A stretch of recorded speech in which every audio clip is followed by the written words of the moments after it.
kas atvažiavo? Nieko per daug, visi suvažiavo. Iš tikrųjų, laukiame dar Antaną Kavaliauską atvažiuojant. Dėl kad šiai dienai mums neaišku su Robertu Javtoku.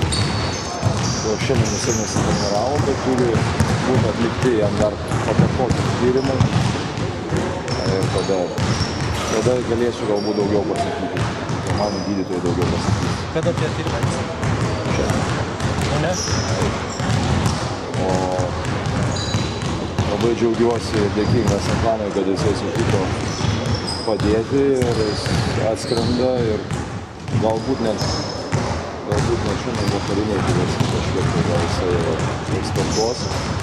Nežinote, bet kokiu atveju tų didelių yra ne tiek daug ir rotacijai treniruotėse šiek tiek pasikeisti. Jeigu kažkokia dar kita smulki trauma, tai reikalinga. Žmogus reikalingas. Lakas, šiulis veiktais atrodo, kovoja, ten viskas tokia. Kam tokia? Jonui Mačiuliui. Sportavo, treniravosi. O kaip su kitais traumuotais, kurie iki šiol krepšininkais nutarimo? Visi juda, niekas nesiskundžia. Ronaldas turi kaukę, bet šiandien iš ryto gyvai nežaidėm, sakysim, kontakto nebuvo.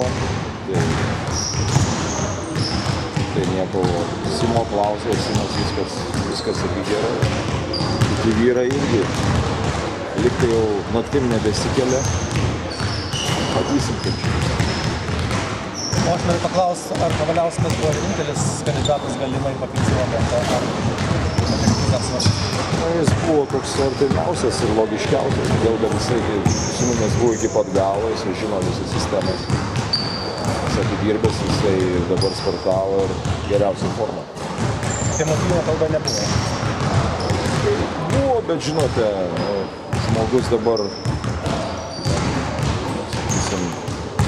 susikoncentravęs ir galbūt tuo atveju, jeigu jau čia niekas nesigauna ir tada šaukime, aš tikiu, kad jisai būtų, sakysime, atvažiavęs, jeigu jau kritinė situacija.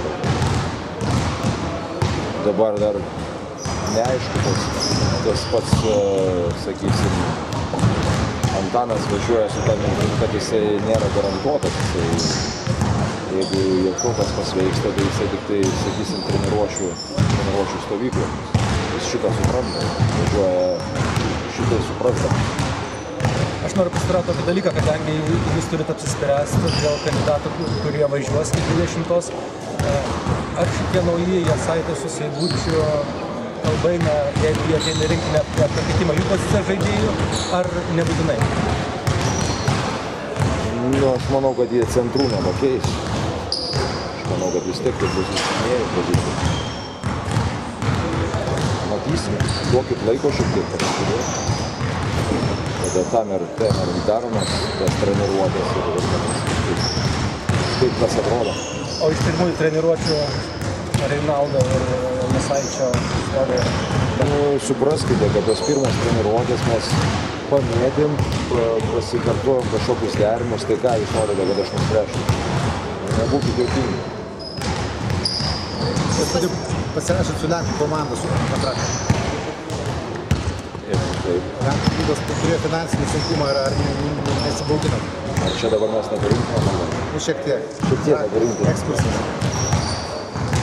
Tiesiog gal kokios priežastys lėmė, kad nesutiko treniruoti Lenkų komandą? Manau, pagrindinė priežastis tai, kad tai yra Eurolygos komanda ir manau, kiekvienas treneris nori ar svajoja dirbti su Eurolygos komanda. Taip, jie nėra pats stipriausias klubas, nėra pats galingiausias finansiškai. Ir turbūt ne vienintelis šiais laikais Europoje, kuris išgyvena negeriausius laikus. Bet kartu tai įdomu, man tai yra naujas iššūkis.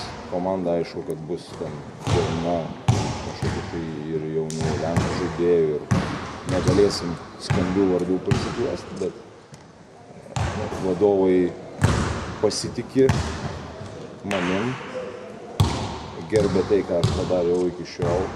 Man tai irgi dar buvo viena priežastis tokia. girdėjau labai daug gerų dalykų apie geras sąlygas, apie gerą organizaciją. Dėl to yra lietuviai dirba ir palikę tik geriausius prisiminimus. Tai dar labiau mane įpareigos nesugadinti to vardo. Ir taip ir apsisprendžiau. Ar jūs greitai apsisprendėte ir kokių pasiūlymų dar turėjote? Nebuvo tų pasiūlymų, bet žinote, kažkaip kalbėjomės ir šeimoje. Vis tiek neužiūrų Marių ir čia arčiau, bet kiekvienas tai darbas, kada dirbi, sezonas nebandęs. Sakau, turbūt labiausiai nulėmė tai, kad tai yra Eurolygos komanda. Aš tik noriu pabaigai paklausti, kada konkrečiai žadėsite pasirašymą rungtynėms su Rusija? Kada konkrečiai, manau, kai būsim Kaune.